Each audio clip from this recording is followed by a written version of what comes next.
This is A Story of Sorts, the podcast mostly about bookish stuff, and I am your host, Karina Pereira. Hello everyone. On this episode, I chat with Tavi Taylor Black about her book Where Are We Tomorrow, about life as a tour manager, and about the anti-domestic violence organization, the Dove. Have a listen. Tavi, welcome to A Story of Sorts. Thank you very much. I'm so happy to be here. Tell us about yourself. Well, I live outside of Seattle. I live actually on an island in the US, and I am obviously an author, or I wouldn't be here. But I consider myself an artist. I also paint and have been in bands, not very good ones. And Let's hope they don't hear it. Yeah, that's all right. You have to know what you're good at.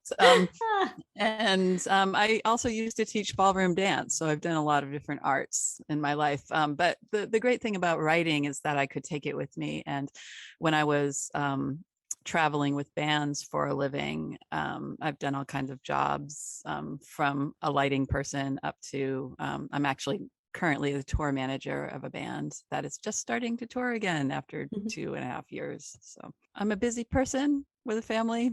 But that's how you like to stay as well. I like to keep busy. So it was an interesting couple of years. Yeah, I mean, I imagine, like, especially if you're used to being on the road and then not knowing what's going to happen and what not, like canceling and scheduling and canceling. Right. The great thing about it is it did afford me more time to write. Yeah. And so what I started to say was that with doing all of these different arts, being on the road with bands, like writing really became something that I could do anywhere. And that's where my focus went. And when I decided to go back to grad school for writing, and that was many years ago now, but I decided to stop painting for the first time in my life. Wow. And that was a hard decision to make, but I think it was a good one.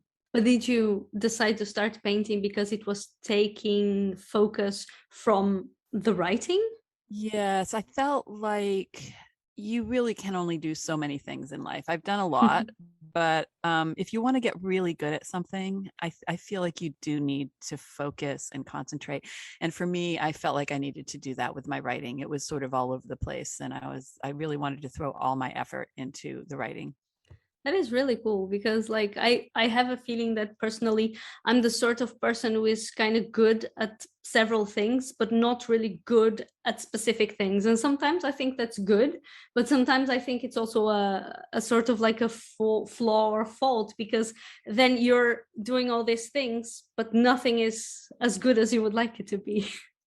Right. Yeah, I think that's what I was definitely feeling. And to be really good at writing, as you know, you've talked to a lot of writers, you really have to give it everything. You have to focus, you have to be dedicated to it, and really study it, I feel like. So it was a good choice on my part. It got me where I am. But I'm lucky that I get to sort of dabble in painting now with, I do the sets for our local ballet. So I get to paint big backdrops every year. So you're back to also doing that. Mm-hmm. And we're here to talk about your book, which is called Where Are We Tomorrow, which I thought was a really great title actually for the whole story, especially because I can imagine, like you have it in the story, that people in tours are kind of, okay, where are we tomorrow? Because you travel so much, you have no idea where you are. Would you like to? True. Yeah, sorry, carry on. Yeah, I the title is interesting because I had always heard that you can keep a working title. That's the one I've always used, and I just it just came out one day as I was thinking about the story that I was writing. And it started, the working title originally was Tuscany Girls.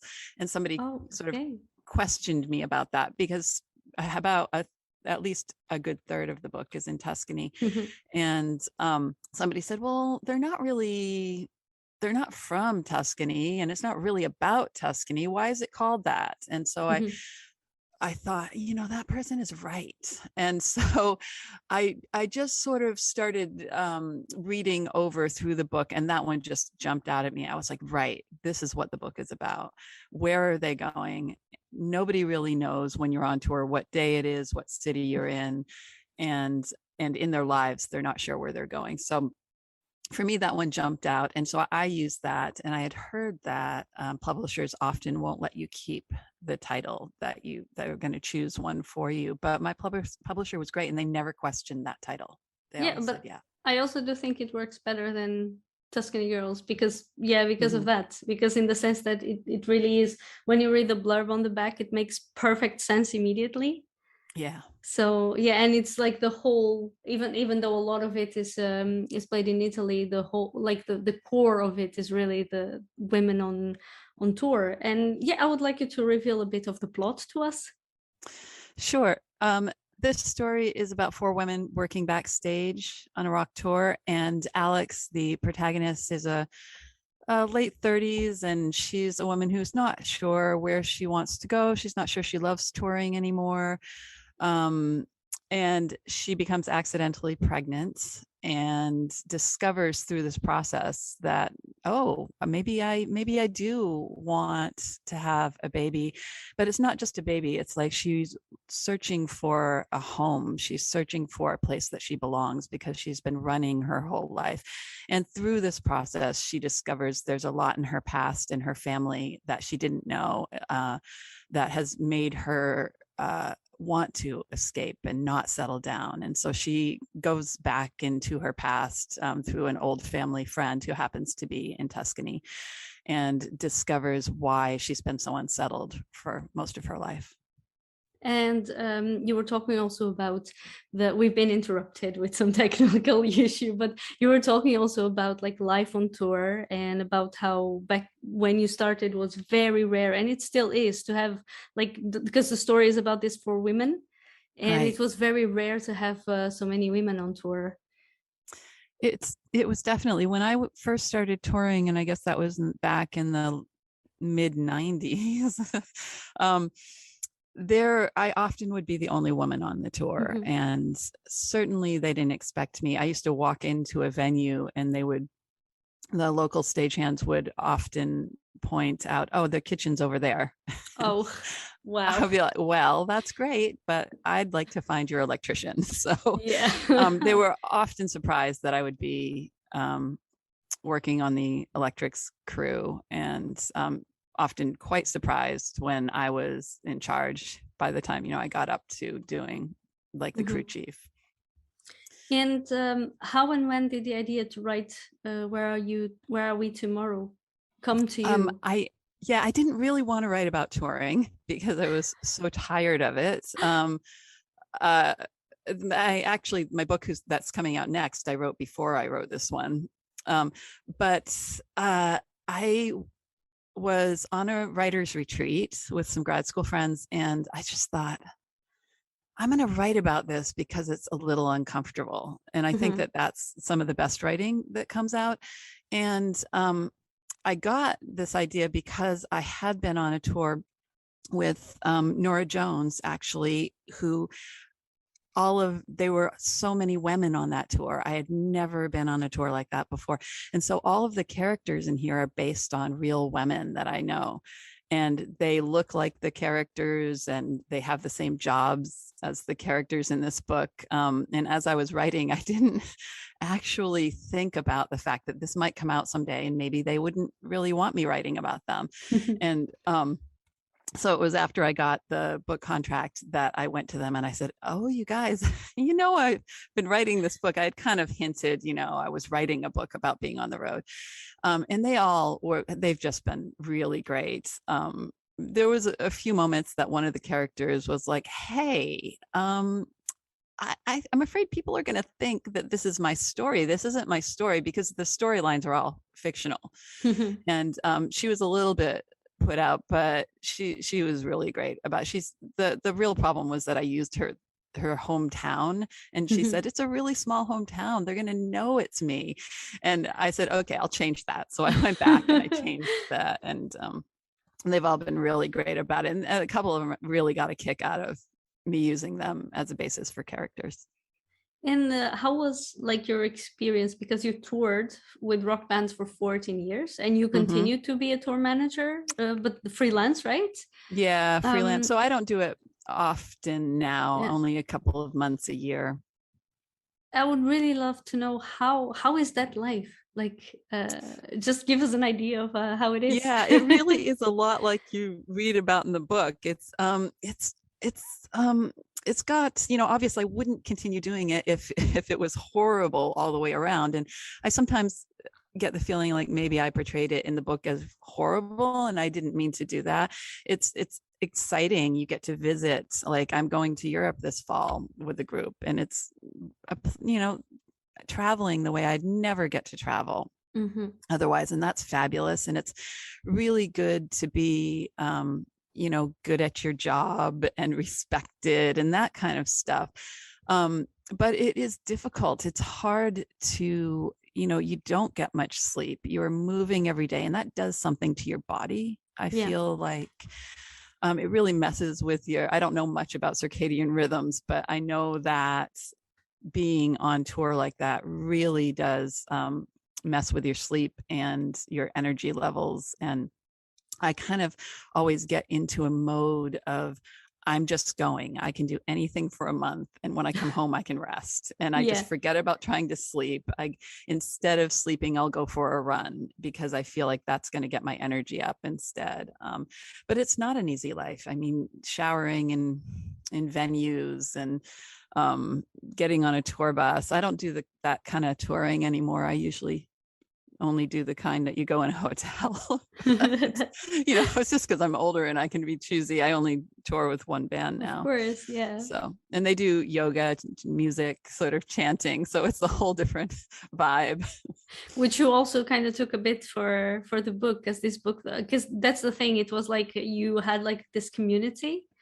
The stories in the book, at least there was like this community, and they also did some yoga practicing to kind of open up and connect with each other. We did that on the Nora Jones tour. Yeah, she was just so fabulous. And Nora was so great when I sent her this book and said, hey, would you give me a blurb and what do you think? And she was so gracious, and she did. And she said, but the thing is, I'm afraid that everybody's going to think I'm Sadie.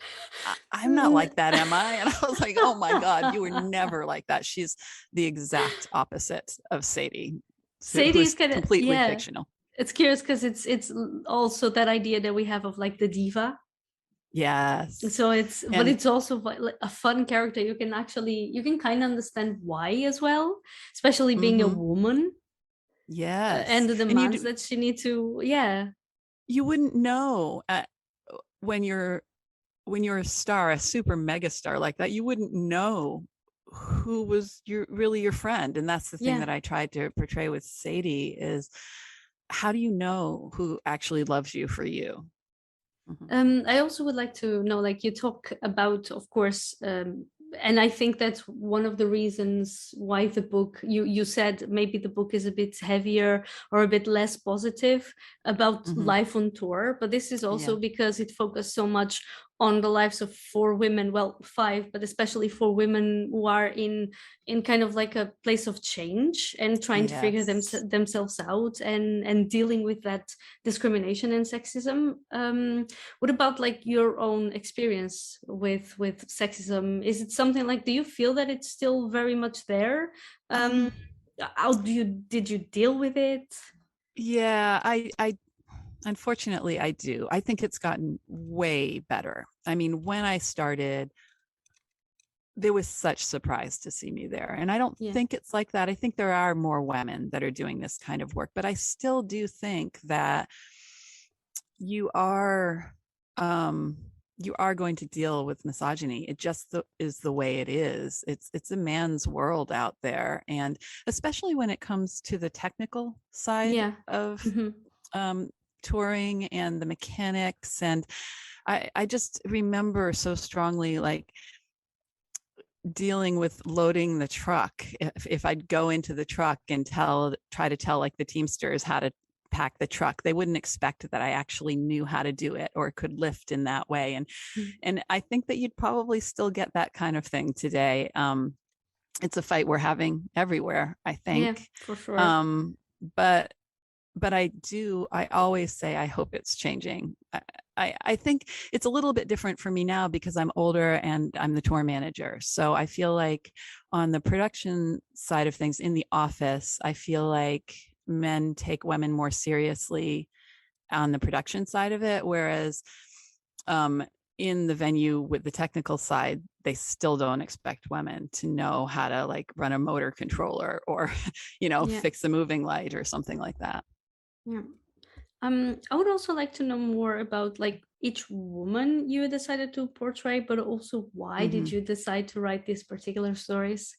Like I said, the characters themselves, are based on these women I knew. And like the Brooke character is probably my favorite character there because she's so unlike me. I think each of these characters have a little bit of myself in them, or how but the Brooke character is so feminine and so um, just in some ways carefree, and she's a bit of a diva herself, and I love her so much. And she's so much like my friend Mia Adams, who I based it on, who is an actress and a singer herself, and just joyous. I just love being around those women. But I thought, okay, I have to give each of them something that they're working on, right?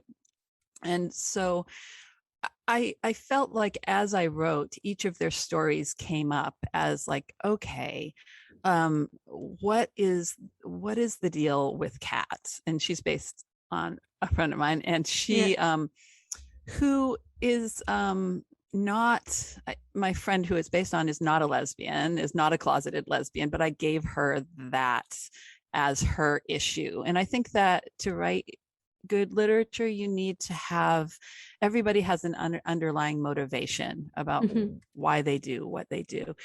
And so what I really wanted to do was take a look at all of the different ways you could be a woman, all of the different ways that there are feminine women, there are masculine women, there are lesbians, there are straight people, there are confused people, and I just wanted to look at all the different ways that you could really be a woman, in particularly in this male world. And so as I was writing, I was like, what would be the most feminine thing you could do in there? And that's like, oh, you could have a baby. Could you have a baby on the road? And those kind of issues. So I feel like they developed their own storylines and as we went along. And obviously, I mean, I don't think you can write women's stories without talking about sexual assault or Mhm. abuse. I Yeah. mean, they're just having done the work that I've done. So I also, I don't know, I think it says it in my bio that I worked for a anti-domestic abuse Yeah. group on the island I live on, and was one of the founding members of that. And I know those stories are out there and it's so prevalent. And I just felt compelled to talk about those issues. And so those came up, and they weren't the original thing I was writing about in this book. Yeah. But there it was. So in your bio, as you said, it says that you are a set designer for the Fashion Dance Academy. You were and you still are a tour manager, and you're also the founding director of an anti-domestic violence non-profit organization. And I would like to know, how did writing come to take place among all these projects? Like, when did you start writing? How old were you, more or less? Was it something that was always with you across the years as you did all these things? Yeah, I feel like I always really wanted to. I loved books. They were the thing that I did from the time I was, I could read. Um, and I don't think I dared. I tried to write early on, got very discouraged by both a tutor and a friend, Oh, and I just didn't do no. it. And Yeah, that's so sad to me because I it thought, is. you know, That's the worst. oh, why didn't I dare? But anyway, I didn't, but I always secretly did. So I'd keep journals. And finally, when I came to writing later. I was probably 35, and I just wanted to do it so badly that I rented a little cabin in the Florida Keys and I rented it for 3 days. And I said, okay, I'm going to sit down and I'm going to write 50 pages of a novel. And if I can do that, then I am a writer. And I did it. That's so cool. Yeah, it wasn't anything anybody's ever seen, but it did No, get but me. it's a draft, right? Yeah, it That's the was a first thing draft. you And then need. I started writing short stories and then quickly decided, oh, I need some help. I can't do this by myself. I don't know anybody who writes. I knew a lot of other kind of artists, but I didn't know very many writers. And so I applied to grad schools and got in. And so at 37, I went back to grad school. So it was, and from there, I just wrote and wrote and wrote and wrote and wrote. So. I would also really love to hear about the anti-domestic violence organization that I just mentioned, which is called Dove Project, The Dove right? Project. Yeah. How did you start it?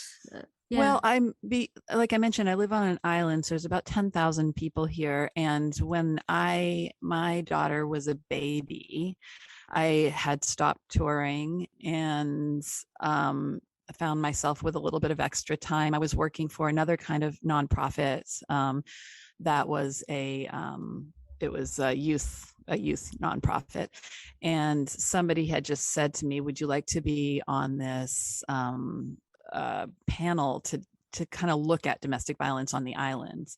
And it turned out that when we had services here, which had been several years, there were 50 people a year got help. And then when there was no services here, maybe 12 did, because they had to go off island. It's very difficult. And so we just started looking into the issue and realizing, oh, this is a bigger problem than we thought it was.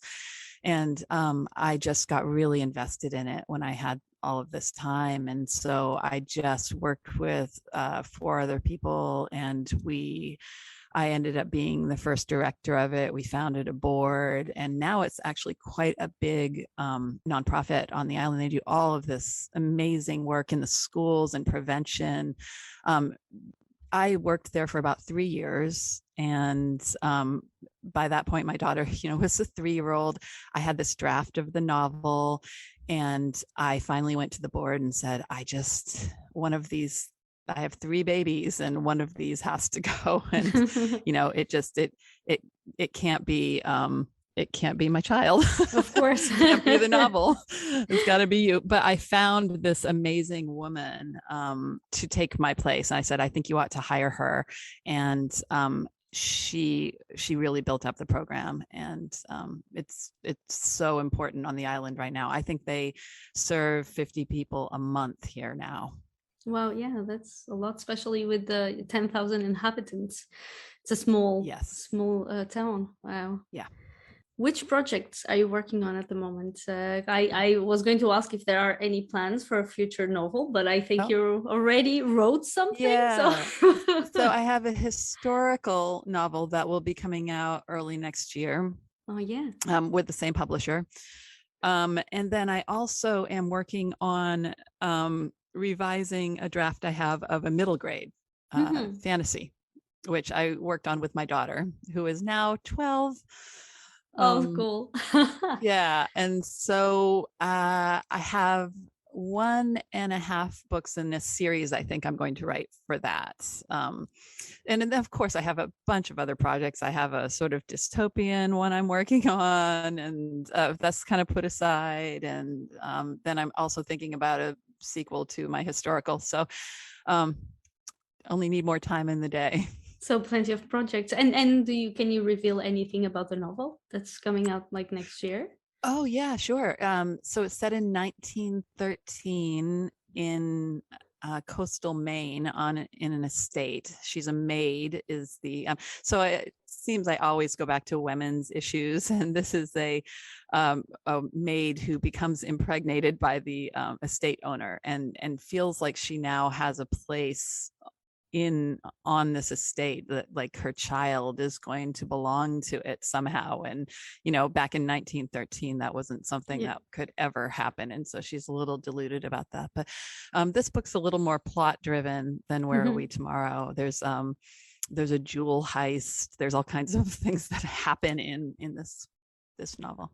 Okay, so we got to keep our eyes open for that. And where can people find you online so that they can get their news? Oh, sure. I have a newsletter they can sign up for on my website. It's just taviblack.com, TAVIBLACK.com. And I'm on Instagram. And now this is the last question of the podcast, the most difficult according to every guest. I would like an all-time favorite book and a book you would recommend right now. Oh, yeah. Not only hard to narrow it down, right, for all-time favorite, but one that I like to recommend because I just feel like people have maybe forgotten about this book is A Fine Balance by Rohinton Mistry. It's about India. It's set in India. He's a Indian Canadian author, and it is tragic. It is epic. I just always, I haven't heard anybody that I recommended it to that didn't love it. So that's what I would recommend. And then for right now, I think because I'm reading sort of all over in genres, I used to just only read literary fiction and that was it. But now I'm doing some more middle grade, young adults. I just finished The House in the Cerulean Sea. And it's so interesting. It's such a, it's a fantasy, it's fun, it's an easy read, but yeah, it's really digging at, the sort of really important themes of like, who do we accept as a person and, gender and sexual orientation. And I really love that book. I've read, I haven't read it yet. I have it at home already. I already bought it, but a lot of people recommended it. So I'm also very curious about it. Yeah, I think you'll like it. It's fun. Tavi, thank you so much for the recommendations and thank you for coming to the podcast. Yeah, thank you for having me. It was really fun talking to you. It's a pleasure. Oh, can I mention one more thing? Yeah, for sure. That I totally forgot. Maybe you could fit this in. Is that I also have a podcast. Oh, and, tell us about it. Yeah, it's a writing podcast, and it's called The Personal Element. I co-host with a grad school friend of mine, and we talk about personal essays. We have a writer read their personal essay, and then we sort of take it apart and talk about what we love about the essay. Okay, great. I will also add it to the show's notes so that people can access it. Thank you so much. I really appreciate it. Yeah. You can access today's show's notes via my pod page, which you can find along with all of my social media links at linktree/Karina Pereira. If you have enjoyed this episode, please consider supporting A Story of Sorts on Patreon. Patreon is a platform which allows you to contribute monthly to the podcast in exchange for extra content, such as early access to episodes, a shout out at the end of an episode and on Instagram, and choosing a theme for me to talk about on the podcast. You can become a patron at patreon.com/A Story of Sorts. Leaving a review would also be highly appreciated. Don't forget to subscribe to get a notification when the next episode hits. I'll talk to you then, and thank you for listening.